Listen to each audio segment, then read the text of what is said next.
Welcome to the Putback here on SNY.TV. I'm Ian Begley, SNY's NBA insider, and we're going to break things down with the Knicks and the rest of the NBA for the next 30 minutes or so. Got two great guests with me today. Got Alex B., Knicks Central on Twitter, and also co-host of the Bad Weather Fans podcast. They do a great job with the Knicks and the Nets over there. And we've got my friend Yossi Gozlan. Yossi, fantastic with the salary cap, breaking things down for all teams around the NBA. You can find him on Twitter at Yossi Gozlan, and you could also find him on YouTube, where he does a great job with video breakdowns. So we're going to break things down here in a moment. But before we get started, be sure to leave your questions in the comment section below. We'll get to some questions at the end of the show in our segment, The Talkback. And also, remember, we are now available via podcast form, so be sure to check us out there if you're so inclined, anywhere you download your podcasts. As always, we're going to get started here with the baseline. Knicks winning two in a row. They're back-to-back here, Atlanta and Brooklyn, and not easy. It wasn't pretty, but anytime you can win back-to-back games, you chalk that up as a success in this league, and that Nets team is tough, so playing them the second game of back-to-back, not easy, not as easy as you would think it would be on paper. Alex, I want to start with you. Your thoughts on the Knicks over the last two games?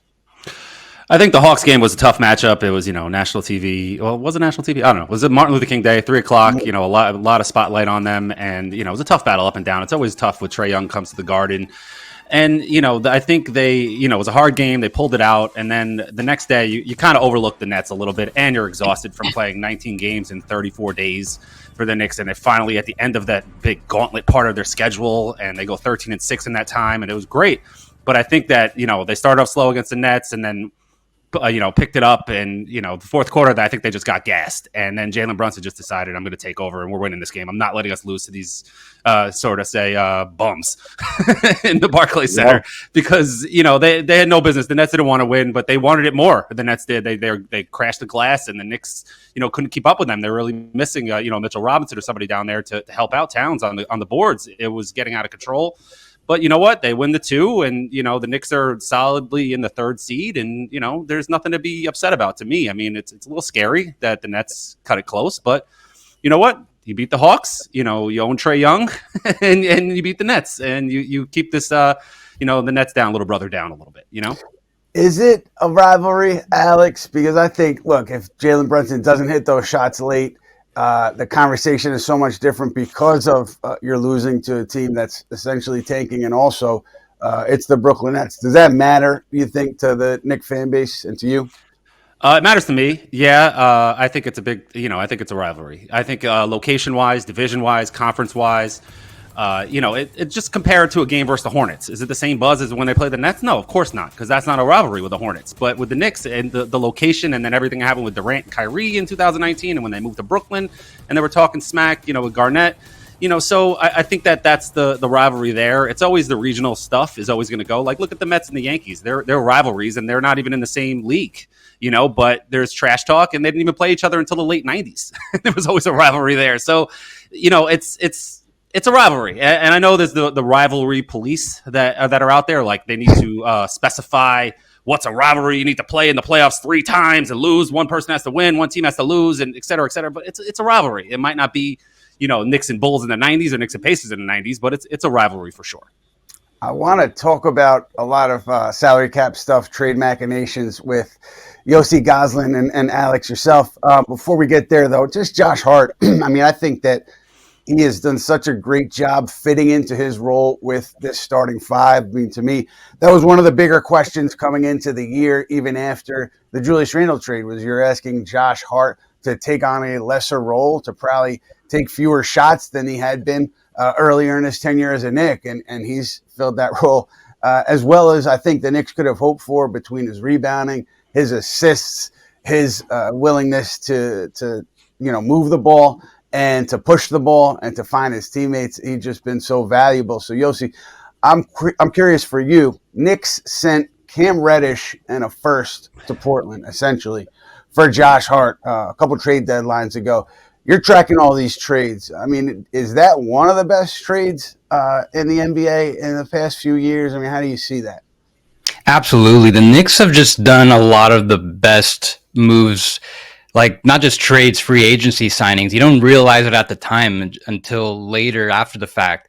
Signing Isaiah Hardenstein, Josh Hart, just a very shrewd move that just seemed like they were bringing in a guy that would help come off the bench, but his role is totally elevated. And I'm curious to see if they're able to replicate something like that. If they're able to just get, doesn't have to be a Josh Hart level type player, but just bring in someone that is probably being a little undervalued right now, and maybe get him for a pretty low cost. Yeah, it's going to be interesting to see what happens over the next few weeks. It's funny because they traded for Josh Hart and then they extended him. And the number that they extended him, I had many people calling me, or I should say several people calling me, just saying, look at this. It's a, CAA special, Leon Rose and company taking care of a CAA guy. But look, we're here now, and the contract is going to look very good. I think as the cap continues to increase, it's going to look like a value deal if Josh Hart could continue to play the way he has been. And Alex, what do you make of the way he's been embraced by the fan base? Is it accurate to say that? Is he one of those guys where it's kind of like an Oakley, a Starks, where his passion is embraced by these fans? Oh, yeah, for sure. He's the heart and soul of the team. No pun intended. He really is. Towns and Brunson are the stars, and he's the heart and soul. He is the gas of the Knicks car, and I think the fans have embraced him. He's got a great sense of humor. He's, cursing at Reggie Miller. He's doing all these things that we love as a Knicks fan. And, Brunson does the same thing. Like they know how to play to the crowd and the Knicks fans, and they do it very well. And Josh Hart to this Knicks team is what Draymond Green was to the Warriors, just without the cheap shots, and he's going to help them in their championship run, over the next couple of years. And he's going to do little things, borderline triple-double every game. And he does everything. And, when he can get hot in the playoffs like he did last year and hit some threes, hit some open threes and bury Philly, so he is the perfect player, and I kind of underrated him coming in, because you just look at the numbers. I'm not watching all the Blazers or the Pelicans games where he was in the past and Lakers when they stunk. But Josh Hart is really, really, really good. He really is, an unheralded type of player that you don't get to appreciate until you see him every day. Yeah, I agree with that last sentiment. You're watching him every day. You're knowing what he does for a team and how he contributes to winning. And it's been really to the highest level the Knicks could have hoped for, to me, this year. So just great stuff from Josh Hart. Right now, we're going to switch gears and we're going to go to the trade machine. We're going to get into some hypothetical deals and we're going to talk about the deals, dissect the deals with Yossi. I'm going to check in with Alex to see what he thinks about them. And we're going to start here with Mitchell Robinson going to Charlotte for Josh Green, straight up. Yossi, can you talk to us about the details of why this works and what money-wise would be going on here?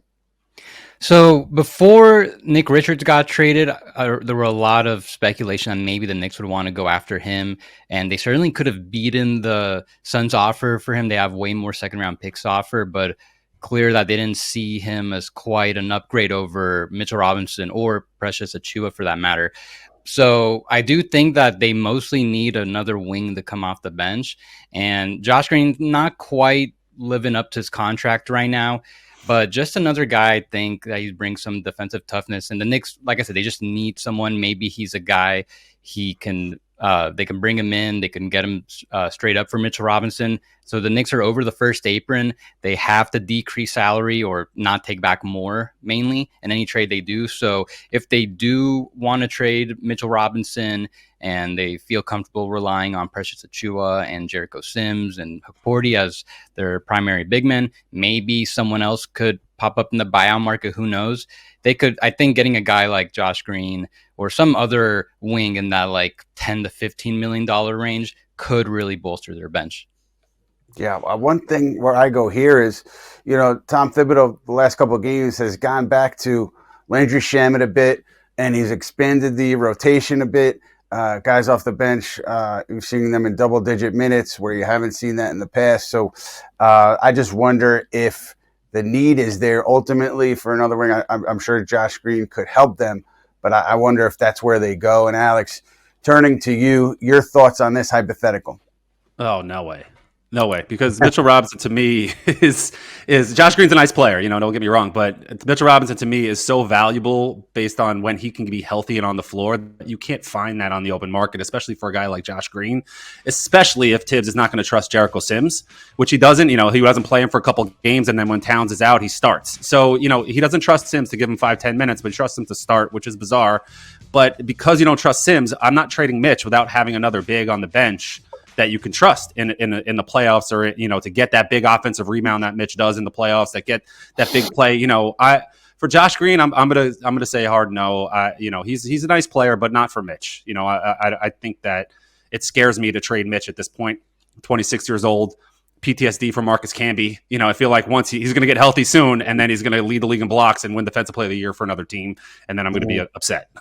So I understand that. It definitely would have made a lot more sense if they were able to get Nick Richards back as well. So if it was like Green and Richards for Mitchell and Precious and picks, I'm sure that would have changed that dynamic a lot.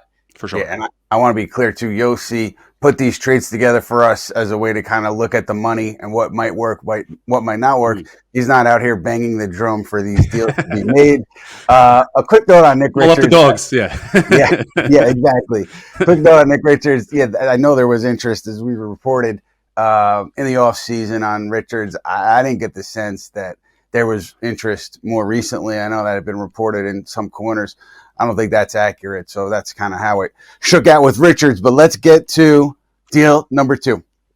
Deal number two, we've got Mitchell Robinson and Precious Achiuwa going to Atlanta for Bojan Bogdanovic. Now, this obviously you're adding a great player, a great reserve off your bench. You're consolidating two of your bigs to do so. So it leaves you obviously thin at the 5. But Yossi, can you talk to us about combining Mitchell Robinson and Precious Achiuwa's salary and how that works with this deal? It could work with others. So, like I mentioned, since they're over the first apron, they can't take back more salaries than they're sending out. And since they're below the second apron, they could still aggregate. So they could still combine Precious and Mitchell and take back like an $18, $19 million player at most. So this is just kind of like the high end of the salary range that the Knicks could take back for them. Now, Bogdan Bogdanovic was a guy that I thought could be a pretty nice addition for the Knicks before the season started, right after they did the Karl-Anthony Towns trade to replace Dante DiVincenzo, having a bit of a down season now.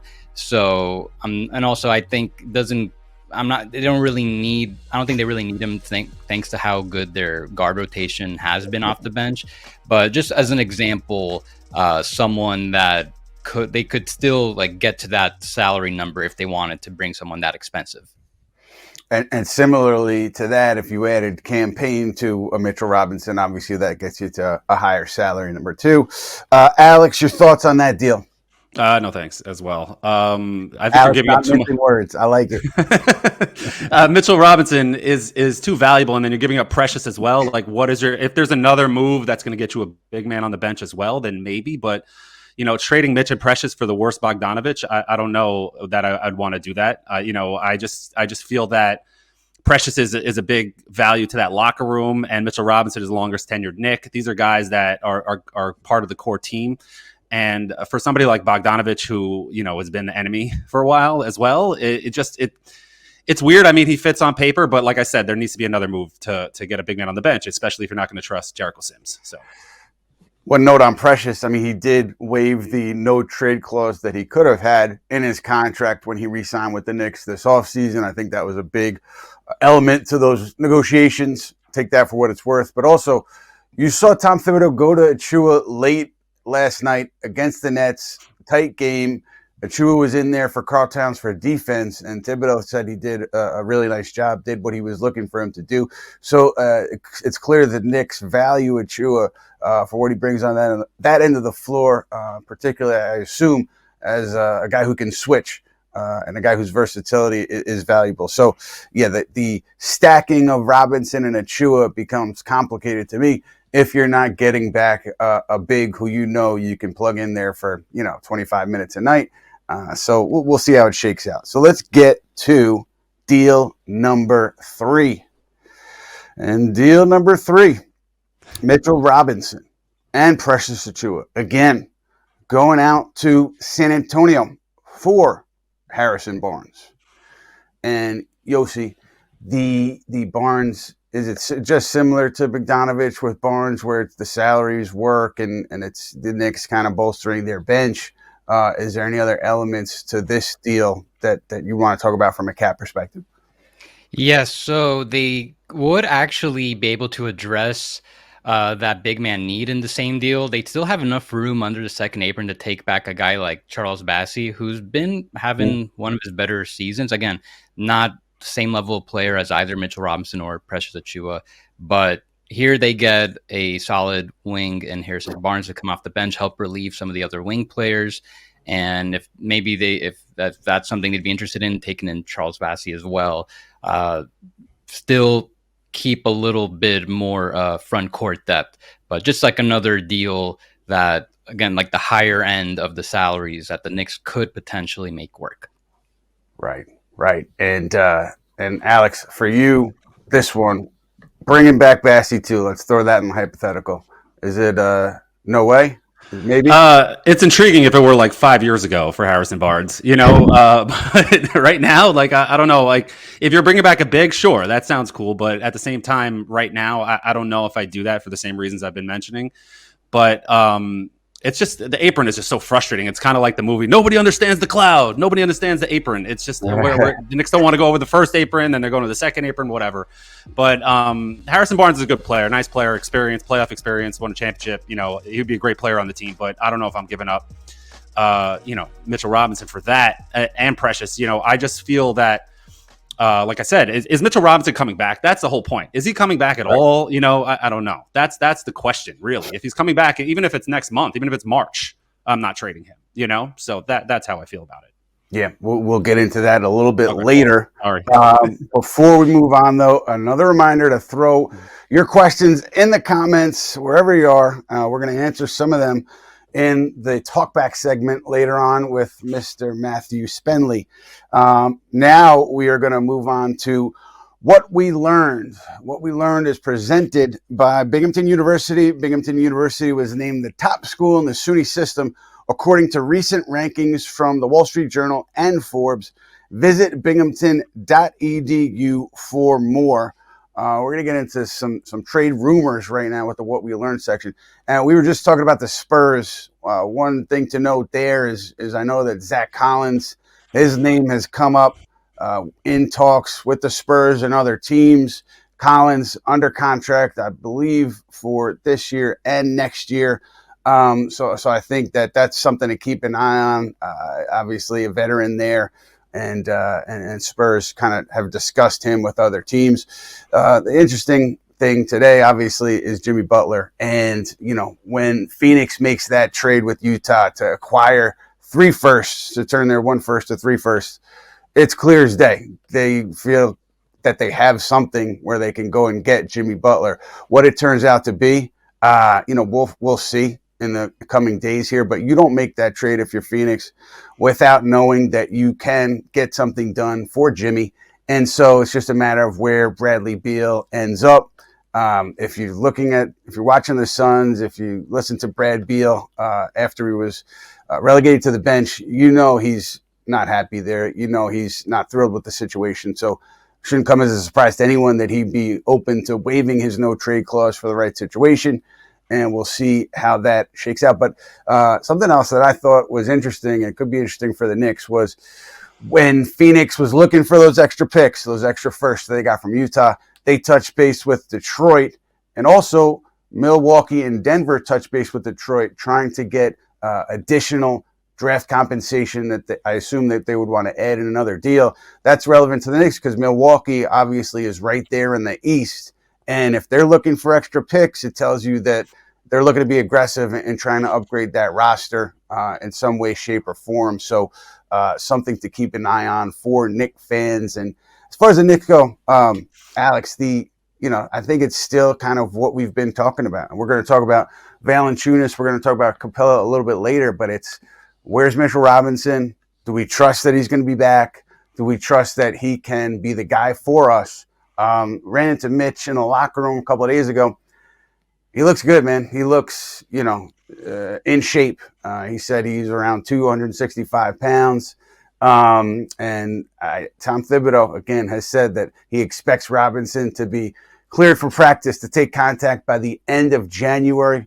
And I do think that there's a belief that Robinson could be back mid-February, early February, back on the floor. So if you know that and you're the Knicks, are you confident enough to roll the dice with Robinson? Do you have to look elsewhere for a trade? That's been the question for New York, and it'll continue to be the question for New York. The other option for them, as we talked about with Yossi, is stacking contracts, whether it's an Achua, and I do think that that's kind of the most likely package if the Knicks decided they were going to stack contracts. That's the one that would make the most sense. But yeah, it's kind of a waiting game here for the Knicks still with the trade process. Yossi, I'm curious, for you, when you look at Milwaukee, what do they have to do actually to try to add one of these significant players that's out there? Because it's not just one step, right? Given where they are, what do they have to do? So quickly, I just want to touch on that first part you were saying about how everyone seems to think that what Phoenix did is a precursor to a Jimmy Butler trade. Feels kind of like when the Cavs 10 years ago, they dumped Jared Allen and a couple of players to create cap space. And then we all knew what it was for. 4 days later, they signed LeBron. So right. It does kind of feel like there's some inevitability. I don't think the Suns did this just to get more draft picks. No. But as far as the Bucks, yeah, they can still add a $50 million max player. It seemed at first, like when it was reported that they're trying to they might get in the mix for Jimmy Butler, I was thinking, well, how can they do that? They can't really. They're over the second apron. They're not going to be able to send a player who makes more, but they're actually pretty close to the second apron. That as long as they finish below it, they could still aggregate multiple salaries to exceed Bradley Beal's $50 million. So if they send out Middleton, Portis, and Pat Connaughton, that's $53 million. So you can send out those three to take on a player like Beal or Levine or Butler, who's making around $50 million. And they would still need to just send out another player like a Marjon Beauchamp, who they already declined this team option for next year. He's not on the rotation, and they'd be able to get back the 14 players, because they're going to decrease a bunch of roster spots, doing a 3-for-1, 4-for-1, and while still being able to stay below the second apron. So it's possible. I guess the question is, do they need to send out picks? Like you were saying, they're trying to gather some more. If they're taking Beal, I would probably want the pick. But it is possible they could make it work. And if they have an interest in Beal, that would definitely help the Suns a lot get this thing down to the finish line. Yeah, that's the biggest item for everybody. All the teams kind of looking for a move or a significant move is where's Jimmy go? That's the first domino. And I want to get into, guys, also the idea that the Knicks, they could end up with one of these big guys that we've talked about a lot, Jonas Valanciunas, Clint Capela. Yossi, for you, Valanciunas, can you take us through how a deal sending Valanciunas to New York might work? The easiest would be just to send out Mitchell Robinson straight up for him. That works for both teams. And, I don't know if they have to include second round picks. I imagine that's what the Wizards would want. I think I would just keep Mitchell Robinson at that point, though, unless they really feel like the injuries are going to be a reoccurring thing. I think they could probably also get there if they do Precious and a couple minimum salaries. That might work. Haven't done the full math exactly, but same thing. I think I'd rather just keep Precious at that point. Yeah. Did you mention another player, or was it just Jonas? I'm going to start with Jonas, and then we'll go to Clint. But I want to ask Alex first the idea of, Valanciunas for Mitch, yay or nay? I'm 50-50 on Jonas. I go back and forth on him. I know he used to be a beast on the boards. And, I know he's a little older now and he's slowed down a little bit. So I don't know. It also depends on, the same thing we've been saying all show, Mitchell Robinson's health. But I would even take 80% of Mitchell Robinson over Jonas Valanciunas at this point. So probably a no for me, but I can get talked into it if it's the right deal and the Knicks get maybe something else back, like a pick or something in the trade. I know that probably won't happen, or even a second or just something, but I'd rather keep Mitch, in that regard. But Jonas is one of those that I'm like, maybe, Yeah, I think the market for him will be to the point where the Knicks probably would have to give up maybe a second Right. to get him here, because there's going to be interest in him by many teams who need a big, including the Lakers. So we'll see how that shakes out. And also the Knicks obviously had interest in Valanciunas in the offseason. And I feel confident in saying that if they decided to not move on from Mitchell Robinson, but decided that they could not go forward with Mitchell Robinson as the backup center, then Valanciunas would be one of their main targets if they pivoted. But I still think, my best guess is that they're waiting on Robinson. They feel comfortable that he'll ultimately make it back, and that's the way they want to go in a perfect world if things continue to progress. But I want to talk, too, about another big guy who has been available on and off for the last 3 or 4 years, and now he's at a place where he's a bit older, but Clint Capela in Atlanta.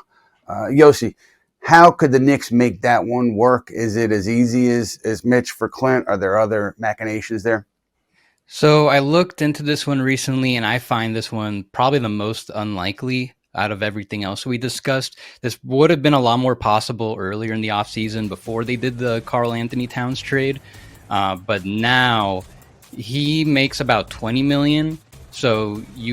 And then he also has some extra $2 million in unlikely incentives. So no, I'm sorry, he makes $22 million plus those incentives. So the Knicks have to treat him like a $24 million player.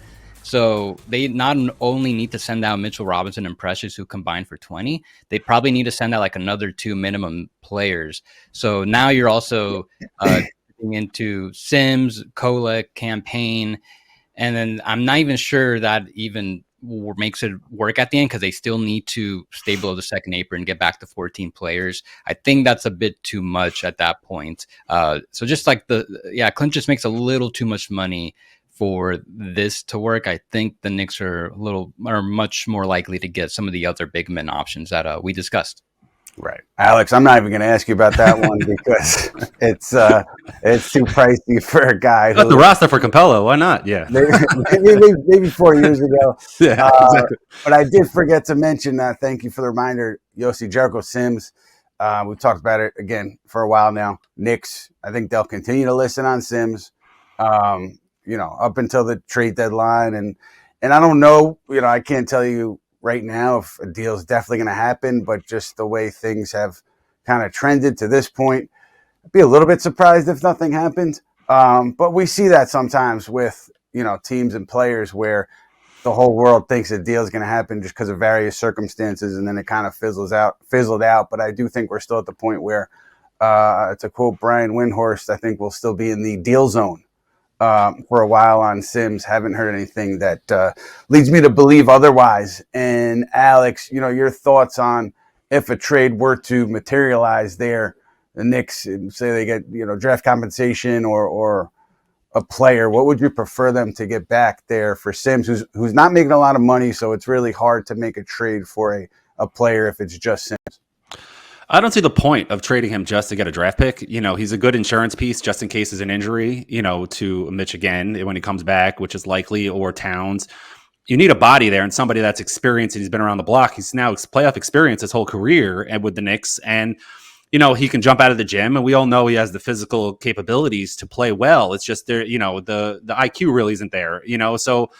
And he hasn't really developed at the pace that, a Deuce McBride did under Tibbs. And it's unfortunate. I really like him and I was rooting for him, but I still don't see the point of getting rid of him just to get rid of him at this point in the season. Maybe next year, or maybe if there's somebody on the buyout market that's coming that is coming, sure, then we can get rid of Sims and get some draft compensation for him and see how that goes. But to trade him just to trade him, I don't really see the point in that, to get a second round pick or something. It doesn't make any sense. And Yossi, just to be clear, that with his salary, that's I can't tell you the exact number, but it's low. Knicks would need to acquire a player at or below that number unless they combined him with someone else. Is that accurate? Yeah, from a cap perspective, there's not really any benefit to trading him. He makes even less than the minimum salary that all the veterans get. So unless a team really likes him and is going to offer like multiple second round picks or something, if the Knicks would rather just capitalize on him, then there's not really any steps to use his salary to bring in like a veteran that makes more. Yeah, so it's interesting. It'll be interesting to see how that shakes out. We're going to hit quickly an injury update. Mitchell Robinson, we covered him earlier. Thibodeau believes that he's going to be back at practice, cleared for contact by the end of the month. I think there's a degree of confidence that Mitchell Robinson will be back on the floor early mid-February. So we'll see where that shakes out. The bigger one for the Knicks right now is Karl-Anthony Towns. Obviously, he's got that sprained thumb, also has the bone chip in his thumb, and we had a chance to talk to him about it last night after the net game, and he didn't give us much. He said it is what it is. When we asked questions about the injuries and how he feels and what's going on there. But he did acknowledge that it is impacting his shot from deep, and that's concerning for the Knicks. I think Towns is a combined 1 for 9 from beyond the arc in these 2 games since coming back with that injury. And obviously Towns' three-point shooting is so pivotal for this Knicks team because he allows them to spread the floor, to play 5 out, and he's such a weapon from all over the court, but particularly back there. So if he's compromised with his shooting, that changes a lot for the Knicks. I have to assume, though, he'll get to a place where he's more comfortable as the days go by here. But Alex, your level of concern here, do your eyebrows raise when you hear about Towns and him confirming that the injury is impacting his shooting from deep? Yeah, it's very concerning. I would almost consider, sitting him for a couple of games, especially with a bunch of rest, days off, coming up, and they have the 5 games straight at home. If the doctors say it's okay, I mean, I'm not going to question the doctors. If they say he's fine, then play, then go ahead, go for it. But if it's something that's going to linger and rest will help it, then, then take off a game or 2. And, especially ones that are sandwiched by 3 to 2 days off, then sure, do it. But if Towns is fine and you can just work through it, then go for it. I love the fact that the Knicks play every game. They respect the game. They're unlike most of the teams in the NBA. They don't take days off. I love that. But you don't want to be stupid either, If jamming his thumb is going to hurt him more, I don't want to put him out there. But at the same time, the doctors say he's fine. He's fine. So I'm concerned. So the long story short, I am damn concerned about Towns' thumb because if he goes down for any long period of time, which is knock on wood, that's going to be really, really dangerous for the Knicks. Yeah, they'll struggle without him. He did play well last night, even with the limited 3-point shooting. He was great inside the arc, rebounded the ball, scored the ball efficiently, and was fantastic there. So we're done with injuries. We're going to pivot to the Talkback, and we're going to welcome in my friend and yours, Matt Spenley, the Big Spend. He's got questions from you guys to us, and we're going to get right into it. Nice, Ian. I'm surprised no one's hit me with that nickname before. It feels like an obvious one, right? Yeah, it's obvious to me. What about the medium spend? Can we go with that? I'm only 5'8" on a good day, so I'll take medium, honestly, because I've been called short a lot of my life. So, my nickname when I was playing youth basketball back in the day was Spoons. So I kind of like the direction you're going. That's better. Gotta do the Lil, the L-I-L, the Lil. I don't know. My boys were doing me dirty out here. Alex, I want to come right back to you because I think a lot of the trade discussion when we're talking about Mitch, it sounds like you and I kind of are on the same page. I just feel like all of these guys we're talking about, I just think Mitchell Robinson is better than these players, and I want to see him come back and get a chance to play. And I know that he's had the injury issues, but we saw how much of an impact he can have in the right matchups. So I guess I just want to know generally what your expectations are for Mitch once he comes back, and if you agree that I would just like to see the team with him and Cat with him. Yeah, I mean, I'm excited to see him come back. He'll definitely help out on the offensive glass as he always does. He'll change the way teams attack the Knicks defensively just by being on the court. Having a guy that can block shots and literally lead the league in blocks. He has that ability. So that doesn't come around often, and he's very athletic if he's completely healthy. That I really want to see what the Knicks are with him, especially since the market is trash. All the guys that are out there are not great, and they're not going to make a difference. Like if you had to trade him in the deal in the offseason for Towns, like, all right, fine, you have to do that. If the Timberwolves for some reason took that deal that was on the table, I think, Ian. And then, I wouldn't just trade him just to trade him. And, I'd love to see what they can get on the buyout market on the other parts of the roster, maybe call up TJ Warren in like March and see how that goes and just go from there. And then in the offseason, reassess everything. For sure. And I think we spend a lot of time talking about the buyout market, and we will, given the Knicks cap situation. But a lot of times those guys, too, are going to be a very marginal impact when it comes down to it. Yossi, I want to ask quickly about, because right as we were coming on, the Mavs, Derek Lively was ruled out for 2 to 3 months with an injury. I'm just curious because we spent a lot of time kind of talking about center trade market, how things go. And obviously, Dallas' situation, they're going to still look to kind of try to secure a playoff spot here. So their payroll situation, if they're anybody that the Knicks should keep an eye on, not even in terms of major pieces moving, just curious how they might approach that injury. I would guess that the Mavs they also have the same kind of payroll restrictions as the Knicks right now. And I remember seeing some reports that they were looking to bring in another versatile wing to kind of replace what Derrick Jones brought them. Now I would imagine that's going to be on pause, but I would guess mainly because that would mean trading Maxi Kleber. So I guess that means they're going to keep him now through the trade deadline. If they get any reinforcements, probably just going to be someone making around the minimum, maybe a little more, someone that they can easily plug in. I know they have a trade exception, but also they just got to be able to stay below the first apron. I'm not sure how much space they have below it. They're roughly like, they're right at the first apron, actually. So they're going to have to send out a little something if they're going to make that type of trade. But I would guess they bring in maybe a $2 to $3 million big man, or maybe they just sign someone on a 10-day contract just to, or maybe see what the buyout market looks like. It's kind of rough timing right now with the trade deadline just 2 weeks away. Right. I got a quick follow-up, sorry, for Yossi, just because I think it's important. The buyout market with the Knicks close to the second apron, what are their limitations there? Because it's not like they can just get anybody who ends up being bought out, right? Right. The biggest thing is that they can't sign anyone who is making the mid-level exception or more. So the full one, the $12.8 million amount, if they were making exactly that or more, if they were making $1 more than that, they cannot sign that player if he gets bought out. So they're basically limited at just anyone else making below that. And so like the veterans minimum prorated at that point, they could sneak in under the second apron. Yeah, they should. If they don't do any other trades, if they don't decrease their payroll through some type of trade, I think they should be able to sign someone as early as like late February or early March to get to that 15th spot.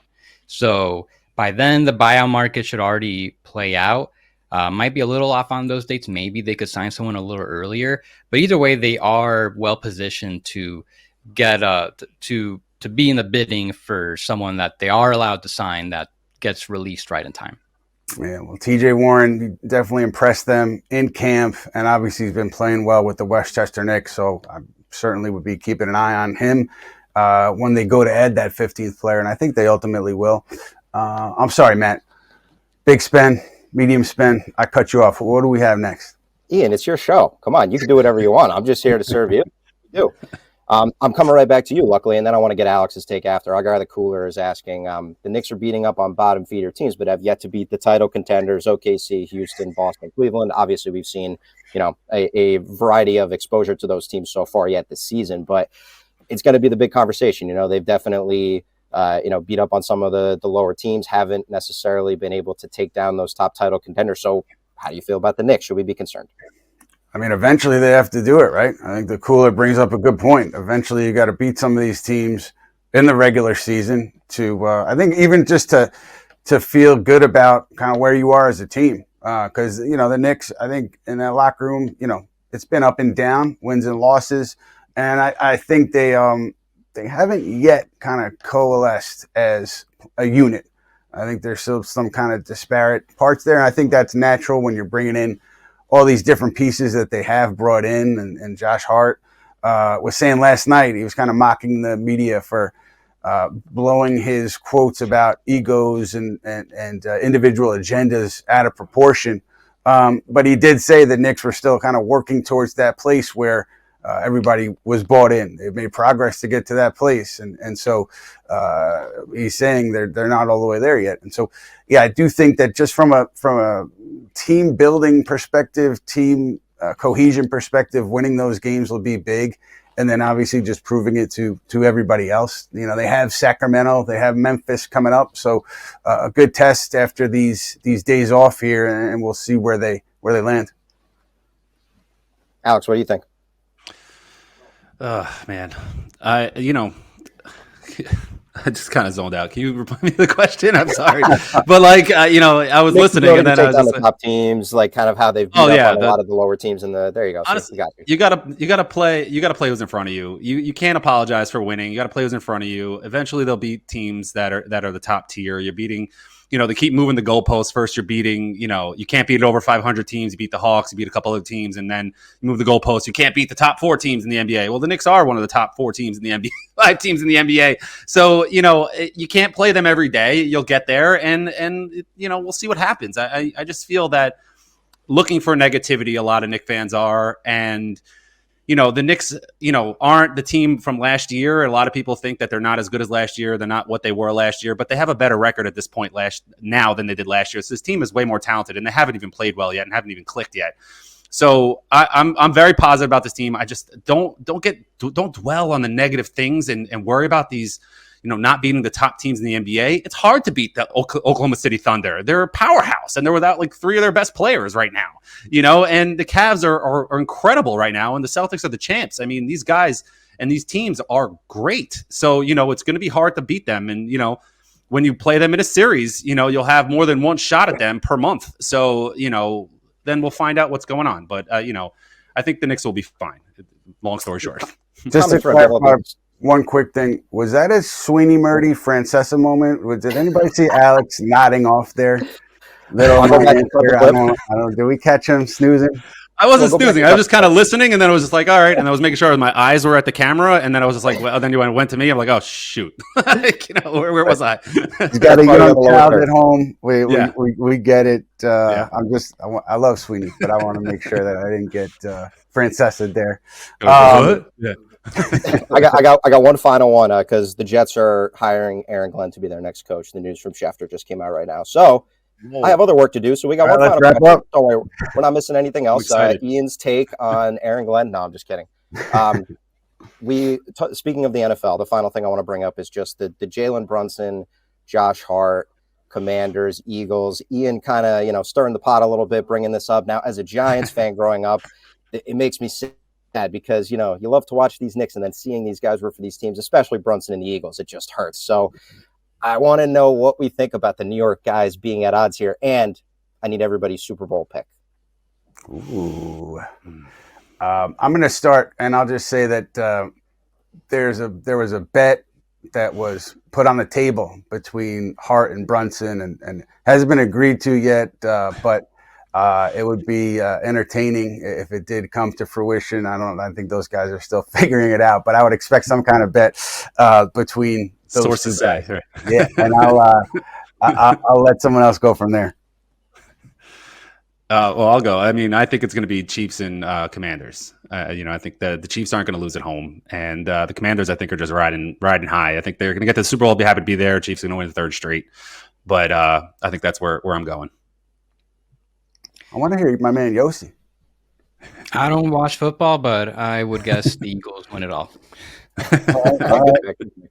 All right. That's it, guys. That's what I got today.